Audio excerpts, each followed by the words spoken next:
everyone, I'm here with a book review. This is not necessarily a witchy book, but I thought I'd better talk about it anyway because it's my channel and I'm going to talk about what I want. So today I'm talking about the book How to Break Up with Your Phone by Catherine Price. It is, as you can see, a relatively small book. It's an easy read. I think I read it in like a day or two. It is, let me know, let's see, it's about 173 pages, but as you can see, it's a smaller book, so pretty straightforward. I initially heard about this book through Harmony Nice on her channel. If you follow her, she has like completely broken up with her phone. She traded in her smartphone for like a dumb phone, like a flip phone, so people can just call her.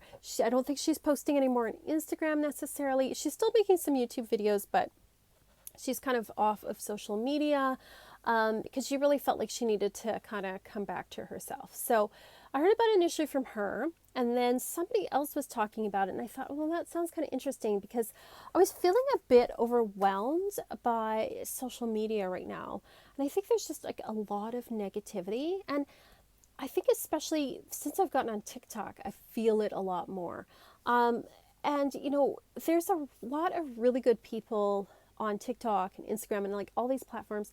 And there's a lot of just like garbage. And it's really, sometimes it really gets to you, especially if you have a lot of other things going on in your life. It just becomes this other thing that is creating a negative vortex. So I thought I would read this book and just see if I could, you know, get anything out of it. And I really enjoyed this book. So this book is not telling you to throw your phone in the garbage, just to be clear.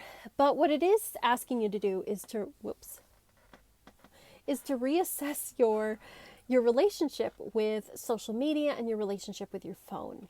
So the first part of the book, she talks about how our phones are affecting us, particularly social media apps are affecting us. She talks about how they're designed to be addictive to us, how they're designed for us to just like mindlessly scroll through. Like how many of us have been like, oh, I'm just going to check my phone for 5 minutes. And then like half an hour later, it's like, where did the time go? Like they're just designed to keep us going, to keep us scrolling. She talks about some of the science and the studies behind it. And let's face it, like this technology's like not been around very long, like maybe like just over a decade. And we don't really know what the long-term effects are, not only on ourselves psychologically, but also on how it's affecting our society as a whole. And, you know, as we've seen in the last few years especially, it can have some really negative effects on things. So especially things like the algorithms are designed to feed us things that we like, but it keeps feeding us more of the same thing over and over again so we don't get other points of view. It's also feeding us more extreme things, and it encourages creators in some ways to make more extreme things because in order to get attention over all the noise, like compete with everybody else, it's like you have to say something that's going to get people to click on it. And so the more extreme things you say, the more clicks you get, and then that just feeds into creating more things that are extreme, and also the algorithm pushing things out to people that's more extreme. Like it's like this sort of it's like a snowball effect, like it's just snowballing, and we see that going on right now. Everything from like what was going on in the States with Trump, the election, everything to like debates about things like vaccination and just the misinformation that's spread, you know, all the anti-mask stuff. And it can get like really toxic really fast. So she talks about that. She also talks about like, you know, scientific studies about like what kind of it does to our brain and our attention spans. And so that's the first part. She's just saying like, hey, here's kind of the studies and the information. And I mean, this book was written in 2018, so before 2020, like before the pandemic, before the election, before all of that. So kind of it's a bit, you know, kind of scary stuff, but she's not, I don't think she's fear mongering. She's just saying like, hey, like it's benefited our lives in so many ways, but it's also taken away too. So that's the first part. And then the second part is gives you like a 30-day steps to break up with your phone. So the idea is that it gives you these tools to manage your phone better. And then there's like supposed to be a weekend where you just like don't look at your phone at all. And then you come back to it and reassess things. So I didn't do like the 30-day plan, but I did spend a week mostly off of social media. And you know what? I found that like I didn't miss scrolling through stuff, and I didn't really miss very much. I still was on YouTube because I find YouTube to be valuable because I think you can curate better what you're watching. There's people I follow I really enjoy. I also think that it's longer form, so people can talk more about their ideas. Whereas, like something like TikTok or Instagram Reels, you have like a minute. There's not a lot of context. It's like these bite-sized snacks of information. So I don't find that as helpful in a lot of ways. So I'm still making some content on TikTok. I'm reassessing things. I also had somebody try to steal my identity. There was someone who they had like my profile picture, and apparently they were copying my videos and pasting them on their site. And then someone alerted me because they got a direct message from this fake person saying, hey, you've won a free reading. Click on this link. And of course, the link is probably bogus. She did not click on it. She right away was like, this seems sketchy. And she sent me a note saying, hey, is this you? Do you have another account? And I'm like, nope, this is my only account. I would never direct message people and do that, right? Like, so anyway, I put it up. I had to go on social media to put it on Instagram and Facebook and everywhere and say, hey, if you're on TikTok, please report this account. This person is impersonating me. It's really weird because like I'm just like small potatoes. Like really, I'm not somebody with like tons and tons of followers. So it was really weird to have someone impersonate me and try to fraud people. Is just like, ugh, gross, right? Another thing about social media that's not so great. So it gives you all sorts of ideas. I read through and it gave me ideas like some people delete all of their social media apps off of their phone. That helps them because you can still look at it on the computer. You can still go and check it.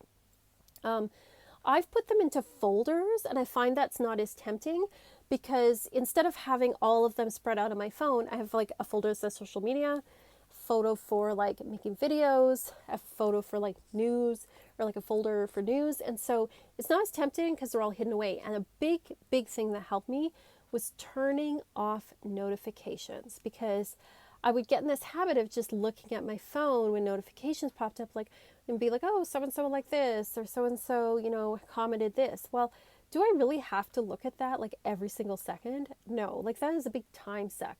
So I turned off all of my notifications. The only notifications I have left are obviously when the phone rings, when someone texts me, and I left Facebook Messenger notifications because there's some people who that's how they kind of text me, like that's how they get a hold of me or talk to me. So I left those on because if somebody is like actually talking to me, like they're phoning me or texting me, I want to know about it. But I don't need to know right that second how many people like my Instagram post, right? Like that's just a time suck. So I found turning those notifications off was so helpful because now I've gotten it to where I pretty much just look at my phone. I spend like half an hour in the morning just like posting things and looking at to see, are there any comments? Because I do like to respond to comments and that kind of thing. Looking at comments or any messages that have been sent to me and replying to those.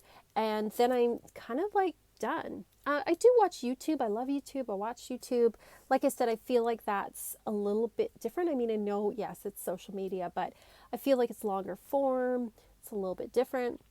I do like listening to podcasts. So, I kept those on my phone too. So I'm trying to keep it to sort of like longer form information and not just get sucked into like scrolling endlessly on TikTok or Instagram. And it's not that I don't look at them because I do want to know what my friends are doing and know what other people are doing too, but I just don't want it to be like the biggest kind of part of my day. So that's what the second part of the book is. I think you could do the 30-day thing where it gives you one thing to do like every day to kind of try different things for managing your phone, to give yourself a better relationship with your phone. I think having that experiment of walking away from your phone is very good. Like it definitely helped me. And what I found was I told people like, hey, you can still phone me and text me and message me. More people did that because they were like, oh, now I have to have a real conversation with this person. So I found that to be really helpful and really interesting. So it was a really helpful book. I thought the writing was really easy to understand, really straightforward. She doesn't like preaching or putting people down or anything like that. She's just like informative. And she, tells a few stories about sort of what she did and what some other people did. So I found it really an informative read. So the information in here was really good. I found it easy to read. It's not dumbed down, but it's not like talking down to your preaching either. So her writing style was excellent. I thought the way that she broke down, different things you could try to break up with your phone or manage your phone better were really good. And I would definitely encourage people to read this book. I would refer people to it. So I give this a 4.5 out of 5. I really enjoyed this book. I think it's super duper helpful. And I think we need to do that every so often, is just reassess. This is social media, and our phones are tools. They're not supposed to take over our lives. And I think that this book is a very interesting way of figuring out for you what your balance is, because everyone's going to be different. Some people are going to be like Harmony and maybe get rid of their phone totally. And for other people, it might just be more subtle, like turning off notifications or just saying, after this time, I put my phone away. I put my phone away and I charge it and I don't look at it after a certain time. So it kind of gets you to think about what works for you. So I would recommend this book, 4.5 out of 5. Yes. So yes, How to Break Up with Your Phone by Catherine Price. Thank you again. Just so you know, if on Patreon, I have losing my perspicacity. We are working with Persephone. So if you're interested, you can check out there on my Patreon. We're working on endings and beginnings and letting go of negative habits and beliefs that don't work for us anymore, putting them in the underworld to be transformed. So you can check out that there if you're interested. I also have a free Facebook group that you can check out. The Rajapur Witch Circle is also in the links below. I post interesting witchy and paranormal news stories that I find there. So if you're interested in that kind of stuff, you can check it out there. Otherwise, thanks so much for watching, and as always, peace and love and rock.